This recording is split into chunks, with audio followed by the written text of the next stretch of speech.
Welcome to మన chef. ఈరోజు మనం ఎంతో రుచికరమైన జీరా రైస్ ఎలా తయారు చేసుకోవాలో చూద్దాం. ముందుగా జీరా రైస్కి కావాల్సిన పదార్థాలు: బాస్మతి రైస్ 1 కప్ తీసుకొని ఇలా ఒక హాఫ్ అన్ అవర్ ముందు నానబెట్టి పెట్టుకోవాలి. ఎందుకంటే ఇవి బాగా నానాయంటే మనకి అన్నం పొడవుగా వస్తుంది. 1 కప్ అంటే నేను ఈ కప్ తోటి 1 కప్ తీసుకున్నాను. ఈ ఉల్లిపాయలు ఒక ఉల్లిపాయ తీసుకొని ఇలా పొడవుగా కట్ చేసి పెట్టుకోండి.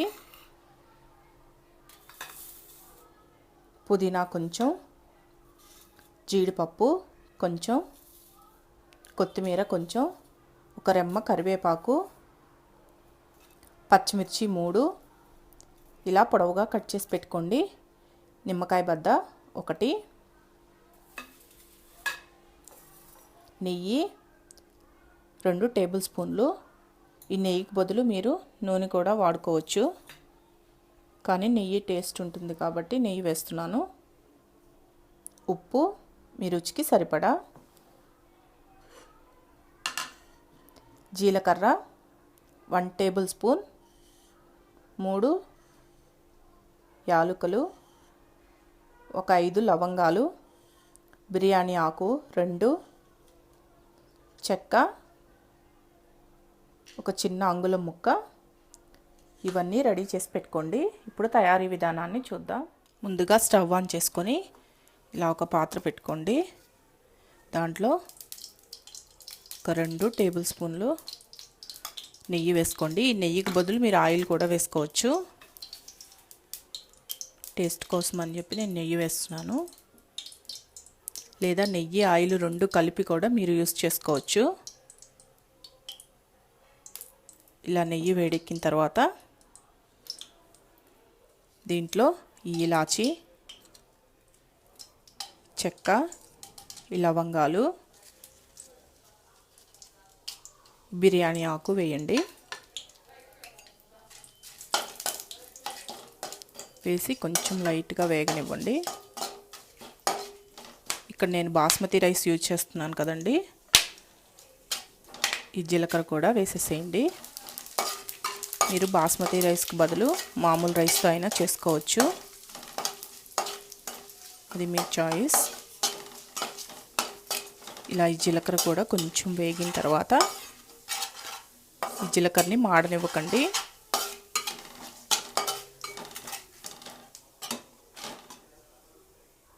దీంట్లో ఈ పచ్చిమిర్చి ముక్కలు వేసుకోండి.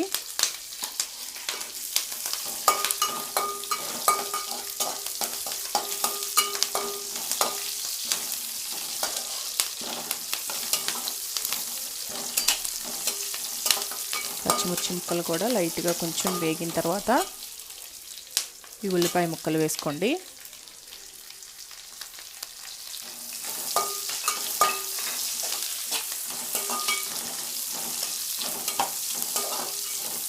ఉల్లిపాయ ముక్కలు కూడా కొంచెం వేగాలి. ఈ ఉల్లిపాయ ఇలా పొడవుగా కట్ చేసుకుంటే బాగుంటుంది.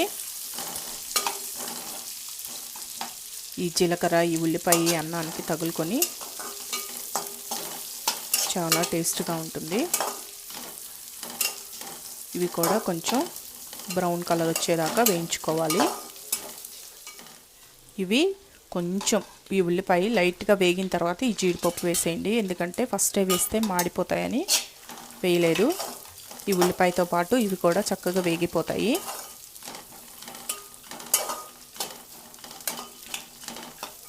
ఇలా ఒక 2 నిమిషాలు వేయించుకున్నారంటే మీడియం ఫ్లేమ్లో పెట్టి వేయించుకోండి. మాడకుండా చక్కగా వేగిపోతాయి.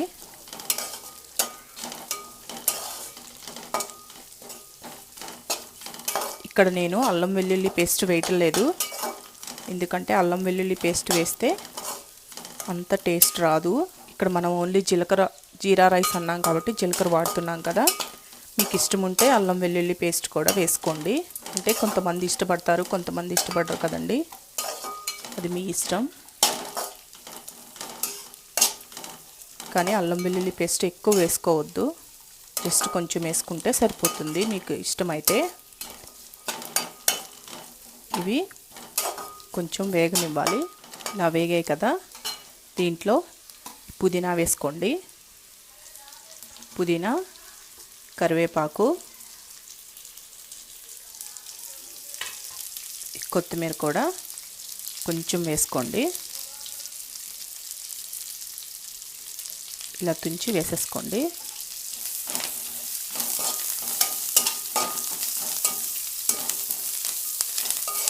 ఇలా బాగా వేయించుకోవాలి.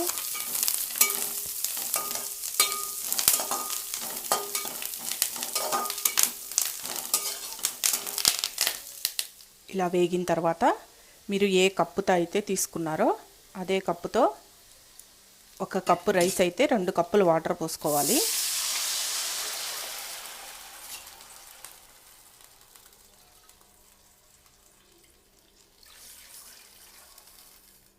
ఇక్కడ నేను 1½ కప్ తీసుకున్నాను, అందుకని ఇంకొక కప్పు యాడ్ చేసుకుంటున్నాను. అంటే 3 కప్పులు వేసాను.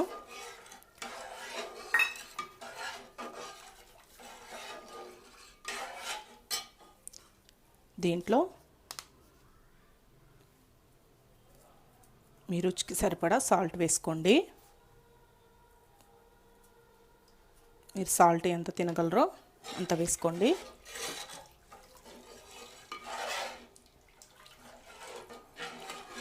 సాల్ట్ వేసి ఒకసారి బాగా కలిపెట్టి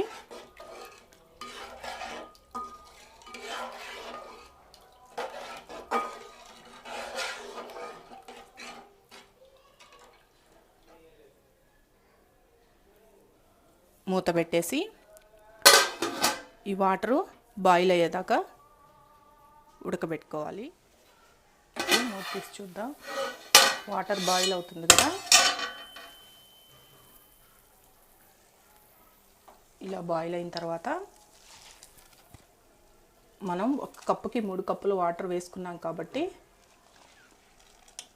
ఈ బియ్యంలో ఉన్న నీళ్ళు మొత్తం వడగట్టేసుకొని ఈ రైస్ని వేసుకోవాలి.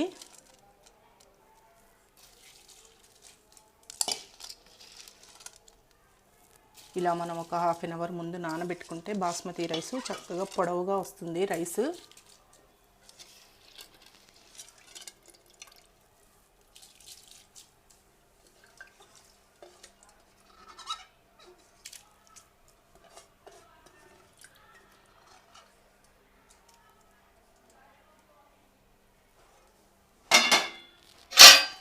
ఈ విధంగా వేసుకున్న తర్వాత ఒకసారి నెమ్మదిగా తిప్పుకోండి.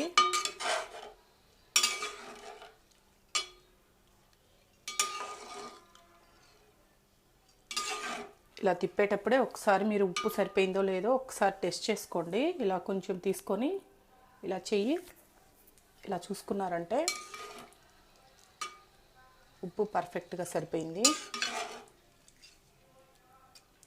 ఇలా తిప్పేసి మీడియం ఫ్లేమ్లో పెట్టి మూత పెట్టేసుకోవాలి. ఫస్ట్ 1-2 నిమిషాలు హై ఫ్లేమ్లో పెట్టేసేయండి. పెట్టేసి ఆ రైస్ అంతా కొంచెం ఇంకిపోయిందాక ఉంచుకొని తర్వాత మనం సిమ్లో పెట్టుకుందాం. ఇప్పుడు మూత తీసి చూద్దాం. చూసారు కదా, ఇలా వాటరు సగం ఇంకిపోయిన తర్వాత ఒక్కసారి నెమ్మదిగా కలిపెట్టుకోండి కింద నుంచి పైకి ఈ విధంగా.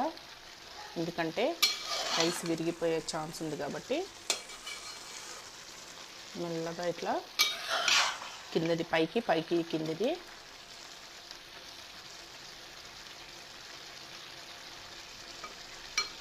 చూసారా, రైస్ మనకి 1/2 అవర్ నానబెట్టడం వల్ల పొడవుగా వస్తుంది. ఇప్పుడు దీనికి ఒకసారి అలా తిప్పుకున్నాం కదా, ఇది సిమ్లో పెట్టేసి మూత పెట్టేసేయండి. ఇలా వచ్చిన తర్వాత మూత పెట్టేసి ఆ సిమ్లోనే ఉడకనివ్వాలి. ఇప్పుడు మూత తీసి చూద్దాం. చూసారు కదా, అన్నం కూడా పొడవుగా ఎలా వచ్చిందో.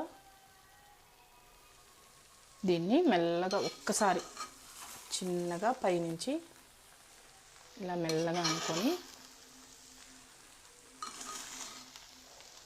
ఇది ఎమ్మటనే సర్వ్ చేసుకోవద్దు. ఇలా పైనుంచి కింద దాకా ఒకసారి అనుకున్న తర్వాత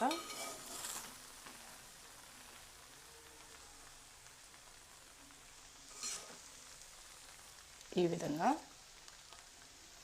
స్టవ్ ఆఫ్ చేసేసి, ఈ ఆవిరంతా పోవాలి కాబట్టి స్టవ్ ఆఫ్ చేసేసి మూత పెట్టి ఒక 2-3 నిమిషాలు ఆ వేడి మీదే మగ్గనివ్వండి. తర్వాత సర్వ్ చేసుకుంటే మనకి అన్నం పొడి పొడిలాడుతూ చాలా రుచిగా బాగుంటుంది. మూత తీసి చూద్దాం.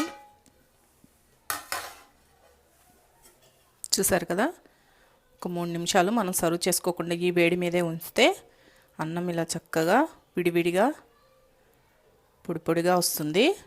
ఎందుకంటే ఆవిరంతా పీల్చేసుకుంటుంది కాబట్టి బాగా వస్తుంది. అన్నం కూడా చూడండి పొడవుగా వచ్చింది. దీంట్లో లాస్ట్గా ఒక నిమ్మబద్ద పిండుకోండి, టేస్ట్ బాగుంటుంది.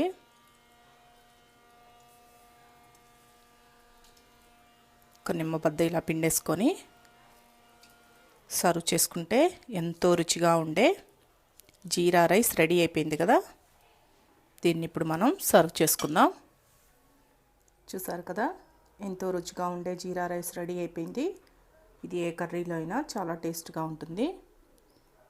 ఇది ఒకసారి మీరు ట్రై చేసి చూడండి. ఈ వీడియో కానీ మీకు నచ్చినట్లయితే నా యూట్యూబ్ ఛానల్ మనా చెఫ్కి సబ్స్క్రైబ్ చేయండి. మీ కామెంట్స్ని, లైక్స్ని కూడా పంపించండి.